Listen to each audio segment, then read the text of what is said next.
നമസ്കാരം സുഹൃത്തുക്കളെ, കഴിഞ്ഞ ദിവസം പ്രഖ്യാപിച്ച ദേശീയ സിനിമ അവാർഡിൽ നടൻ മമ്മൂട്ടിയുടെ ഒരു സിനിമ പോലും മത്സരരംഗത്ത് ഉണ്ടായിരുന്നില്ല എന്ന് സംവിധായകനും ദേശീയ അവാർഡ് ജൂറി അംഗവുമായ NB പത്മകുമാർ.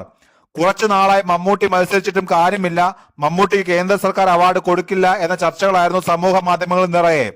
കഴിഞ്ഞ ദിവസം പുരസ്കാരങ്ങൾ പ്രഖ്യാപിച്ചപ്പോൾ മികച്ച നടനുള്ള പുരസ്കാരം മമ്മൂട്ടിക്ക് കിട്ടിയില്ല. ഇതോടെ സർക്കാരിനെ അവഗണിച്ചുകൊണ്ട് സമൂഹ മാധ്യമങ്ങളിൽ പോസ്റ്റുകളും കമന്റുകളും നിറയുകയാണ്. ഇത് കണ്ടിട്ടാണ് ഒരു അവാർഡ് ജൂറി അംഗമായ താൻ ഇത്തരം ഒരു തുറന്ന പച്ചന് തയ്യാറായെന്ന് NB പത്മകുമാർ പറഞ്ഞു. 2022 ഇറങ്ങിയ നൻപകൽ നേരത്തെ മയക്കം മമ്മൂട്ടിയുടെ ഏറ്റവും മികച്ച സിനിമകളിൽ ഒന്നായിരുന്നു.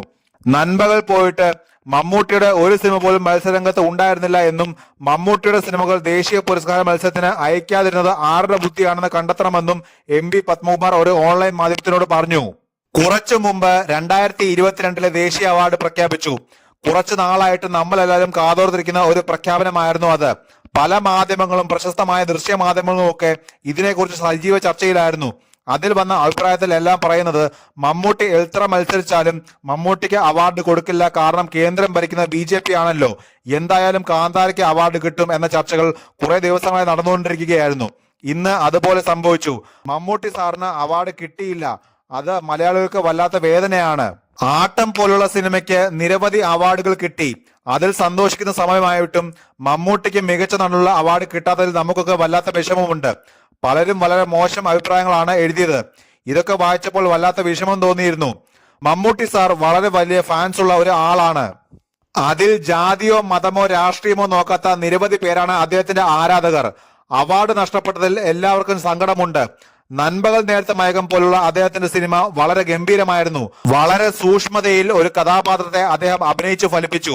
തീർച്ചയായും ദേശീയ അവാർഡ് കിട്ടും എന്നായിരുന്നു എല്ലാവരും കരുതിയത്. പക്ഷെ ആ സിനിമയ്ക്ക് ഒരു അവാർഡ് പോലും കിട്ടിയില്ല എന്നുള്ളതാണ് സത്യം. ഈ ചർച്ചയൊക്കെ വായിച്ചപ്പോൾ ഇതിനെപ്പറ്റി 2 വാക്ക് പറയണം എന്ന് എനിക്ക് ആഗ്രഹം തോന്നി.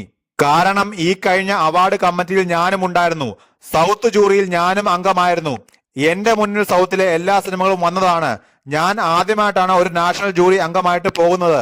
അതുകൊണ്ട് തന്നെ ഞാൻ വളരെ ഗൗരവത്തോടെയാണ് ഇതിനെ സമീപിച്ചത്. എനിക്ക് രാഷ്ട്രീയമുണ്ടെങ്കിലും വിശ്വാസമുണ്ടെങ്കിലും സ്നേഹിക്കുന്ന ഒരാൾ എന്ന നിലയിൽ ഞാൻ ഓരോ സിനിമയും ആഴങ്ങളിലാണ് സമീപിക്കുന്നത്. സത്യത്തിൽ ഇങ്ങനെയൊക്കെ കമന്റുകൾ വായിക്കുമ്പോൾ എന്നെ വളരെ വേദനിപ്പിച്ച ഒരു സംഭവമുണ്ട്. 2022 സൗത്തിൽ നിന്ന് അയച്ച സിനിമകളുടെ ലിസ്റ്റ് എന്റെ കയ്യിലുണ്ട്. ഈ സിനിമകളിൽ എവിടെയും മമ്മൂട്ടി സാറിന്റെ ഒരു സിനിമ പോലും ഇല്ല എന്നുള്ളതാണ് സത്യം. അത് ഏറ്റവും വേദനയുള്ള ഒരു കാര്യമാണ്. മമ്മൂട്ടി സാറിന്റെ നൻപകൽ നേരത്തെ മയക്കം പോയിട്ട് അദ്ദേഹം അഭിനയിച്ച ഒരു സിനിമ പോലും നാഷണൽ അവാർഡിലേക്ക് അയച്ചിട്ടില്ല. ഇത് ആരാണ് അയക്കാത്തത്? സിനിമ അയക്കാതിരുന്നിട്ട് ഓൺലൈൻ ചർച്ചയിൽ ആരൊക്കെയോ കൂടി ഇരുന്ന് പടച്ചുണ്ടാക്കിയതാണ് മമ്മൂട്ടിക്ക് അവാർഡ് കൊടുക്കത്തില്ല എന്ന്. മമ്മൂട്ടിയുടെ സിനിമകളിൽ ഒരെണ്ണം പോലും നാഷണൽ അവാർഡിലേക്ക് അയക്കാതെ അതിന്റെ പഴി മുഴുവൻ സർക്കാരിന്റെ മുകളിലേക്ക് കെട്ടിവെച്ചത് ആരാണെന്ന് അന്വേഷിക്കേണ്ട കാര്യമാണ്.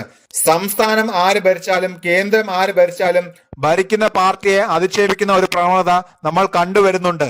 ഞാൻ അവിടെ ജൂറിയിലായിരുന്നതാണ്, അതുകൊണ്ട് പറയുകയാണ്. അവിടെ രാഷ്ട്രീയത്തിന്റെയോ സർക്കാരിന്റെയോ ഒരു ഇടപെടലും ഇല്ലായിരുന്നു എന്നത് ഞാൻ നേരിട്ട് കണ്ടതാണ്. ഇതിൽ ഇടപെടൽ വന്നിട്ടുണ്ടെങ്കിൽ അത് സർക്കാരിന്റെ ഭാഗത്തു നിന്നല്ല, പുറത്തുനിന്ന് തന്നെ ആയിരിക്കും. ഇതിന്റെ പിന്നിൽ ആര് പ്രവർത്തിച്ചാലും ഇത്രയും വലിയൊരു സിനിമ നാഷണൽ അവാർഡിലേക്ക് അയക്കാതിരുന്നത് ആരുടെയൊക്കെ ചിന്തയായാലും അത് വളരെ മോശം കാര്യമാണ്. അത്തരം ചിന്തകളെ നമ്മൾ വളരെ മോശം ഗൗരവത്തോടെ കാണണം. കാരണം എന്തായാലും ഇത് അയക്കാതിരുന്നത് മലയാളത്തിന് വലിയൊരു നഷ്ടമാണ് വരുത്തിയത്.